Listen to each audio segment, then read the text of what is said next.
Go ahead. Good evening, everybody. Thank you all for being here tonight and listening to our presentations. I hope you're all doing well today. We have Team 3. My name is Lydia. This is Erica, Mercy, and William. We are here to present Chapter 2. It talks about identify your intent. We will cover about the 5 most important things, which are consider the general purpose, the benefit of writing, the presentation objective, writing presentation objective, seek result and link to the audience, and use the presentation objective to stay focused. As a presenter, I'm attempting to um, move my audience, which is you guys, from where you are to where I want you guys to be.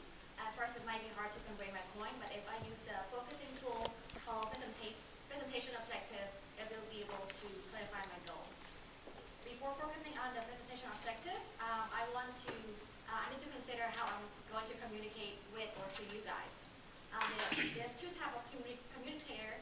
One is speaker and facilitator. And the one thing that differentiates between the speaker and facilitators is their level of control. In the traditional presentations, the speaker take role in delivering information because many of us prefer to be comfortably in their control in a situation. However, that being said, you are give up the involvement of your audience. On the other hand, facilitators give up some control to get an audience involvement, to encourage comments and generate solutions. A good example is when we did our current event last week or so, we all was facilitators because we see comments and we all have discussions throughout the presentations. Um, and this, as you can see on this diagram, is the speaker focusing on more the content and the facilitator focusing on more on the joint situations. And there are 4 of the situations. The first one is the tell situations. Is when the speaker delivers content, they intend to inform the audience, and it focuses on what, how, and who, and it's begin with work like explain, review, inform, and analyze, and so on. Now I'm going to pass it to Mercy to tell the rest of the situation. Thank you. As you can see, the SNAP situation itself. In this situation, you often want your audience to assess your thinking and do or say something as a result. Let's say you are the CEO of Apple and you are now introducing iPhone 7 to the public. As you present, you will not only focus on what, how, or who, because this only simply inform your audience about your product. Instead, you want to emphasize on why and push for change. You want to get people's attention, make them appreciate your ideas, and convince them to agree with you, or in other words, to buy iPhone. But not everyone likes iPhone, so you are likely to face some resistance when you ask people to take action. What can you do then? The best solution is to involve your audience. For instance, include a time for a question and answer session for your audience to get them participated. The more they are involved in your presentation, the more they will remember your ideas. And the third situation, consult, and fourth situation, join, are pretty similar. In these two situations, you are seeking information from your audience, which means you will be acting more like a facilitator instead of presenter. And in consult situation, your general purpose should be focused on what you want what you want from the audience. And you should first clarify your objectives and encourage for questions. For example, you are the Apple CEO and iPhone 7 has released, and you wish to find out whether any user encounters problem with the new phone, or whether they know how to use the features. In this case, you are in a consult mood, and your role is to listen to the audience concern, interest, questions, and to offer on-point replies. If you are in joint mood, you are looking for ideas and support from the audience. Let's use the Apple scenario still. And Apple is now looking for ideas to include in iPhone 8. So you invite people from different career backgrounds to a meeting held in UTD. And in this situation, you, the presenter, have very little control over the presentation. You may begin with a brief explanation on how and why you need people's assistance. Then you may encourage participation, making the presentation more like a brainstorming meeting. And your general purpose should focus on what you want the audience to do, and view your role as motivating them to do it. And once you have determined your general purpose, it is necessary to write a presentation objective. Every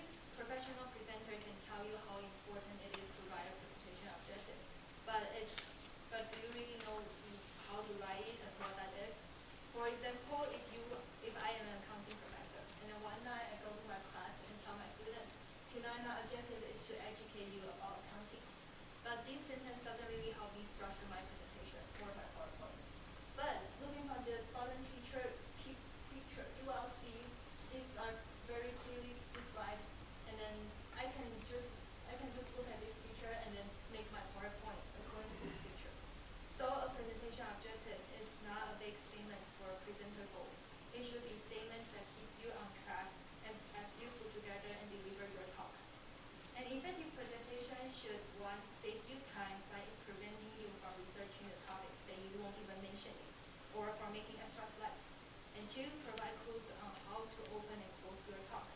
And three, help you to figure out how to adjust your presentation. And right now I will pass on to Willem, who will talk about how to write an effective presentation objective. Thank you. So now that we know the benefits of presentation objectives, how do we make them? Well, throughout this process, you are going to want to keep two things in mind. You want to seek results and focus on the audience. This is a tool that's going to help you save time and guide your efforts in your presentation. So you want to always seek results. You're not wasting your time. And you always want to focus on the audience, because whenever you're up here, your success is dictated by what's out there. So you always want to keep the audience in mind. Now, to write a presentation objective, you're only going to ask yourself one simple question. As a result of my presentation, the audience will blank. Now, when you should and can have multiple answers or targets to that question. You may want the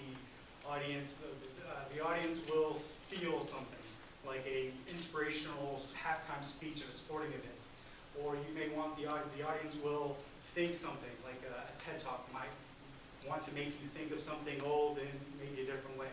Or you want the audience to do something, like at a general staff meeting when a supervisor or manager is delegating tasks to his employees. Throughout this process, you are going to want to keep three things in mind. You want your objectives to be specific, measurable, and attainable. Think, feel, and do seem like really simple things, but when you really think about it, they're not, because there are various elements and overlaying themes to these three simple things. For instance, I may say I want them to think about laptop safety. Well, if you focus down, you'll see knowledge, and instead you'll say the audience will recall 2 tips about safeguarding their laptop. Or opinions. The audience will agree that laptop safety is important.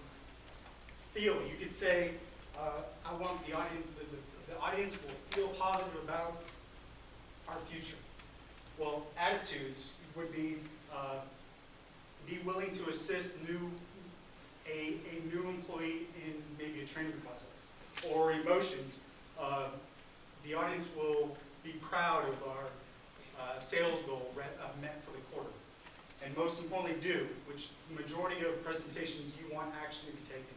Either a promotion or a job interview. I want the job, hire me, something of that sort. So do, you could say follow new company initiatives. Well, that splits up between mental activities, like I want them to adopt a new sales schedule to new clients, or physical activities as potentially agree to go take extra classes or continue education. And secondly, you want your objectives to be measurable, because that's the only way to tell after the presentation is see if you met your initial objectives. So, and that's where it gets difficult, because think and feel, knowledge, opinions and attitudes are really tough to measure. You could, if it's a small group, kind of poll, send out a survey, but we all know that sometimes for surveys, if you're a nice guy, it's straight 10s. If you're a pessimist, it's straight 0s because you don't really care. Well, so those don't always work. And if it's a large presentation, that's not really feasible at all. Emotions and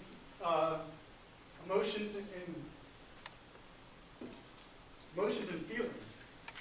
Well, that's just almost impossible to quantify.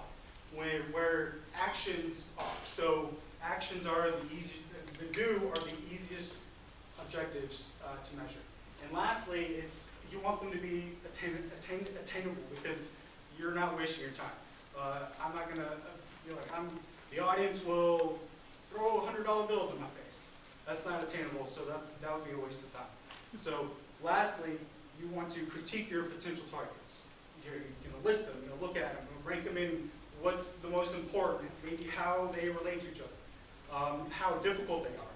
And finally, make your list long enough to be attainable while detailed enough to guide your efforts.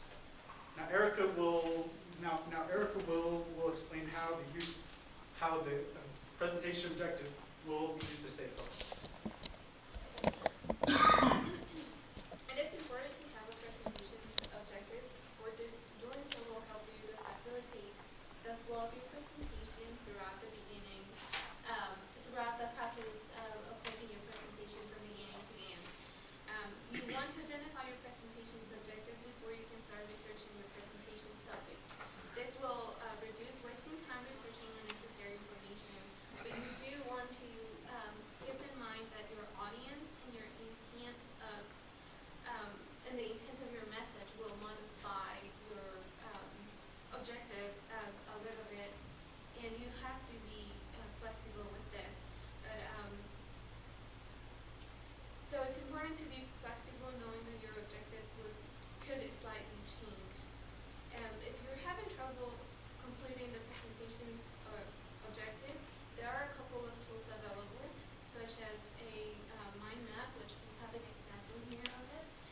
For this presentation, our main objective is to explain and present Chapter 2 main points on how to identify your intent in the presentation.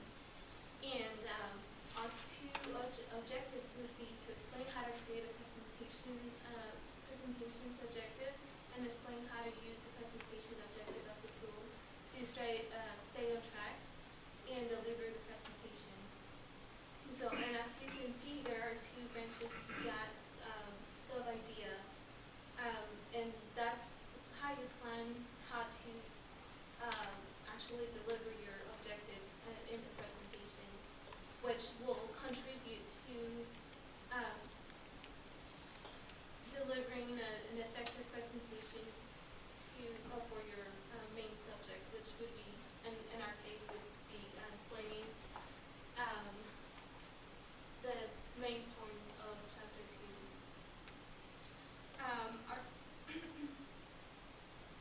Using a tool like this brain map will also allow you to easily see where modifications are needed, and how do you and how to explain. I'm so sorry. So how do you use your objectives to stay focused? So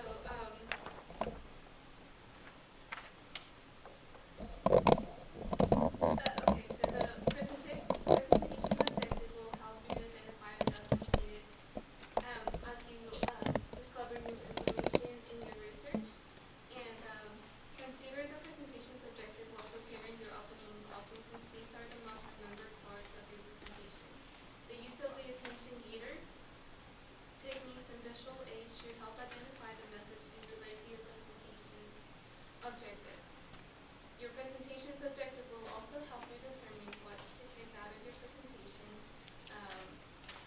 And if you use tools like this, you'll figure out if you have too much information or if you need more information to deliver the main point. It'll also help you to know what to emphasize during the presentation. Thank you all for your attention, and now it's time to take the quiz. The first question for the quiz is, in a tough situation, the focuses are on what? On what, and then blank, and blank. In a tough situation, the focus is on blank. Question number 2 is, what are the 3 things that an effective presentation objective should do? Question 3 is, how it should be blank, measurable, and blank. How could you, question 4, how can you encourage feelings in your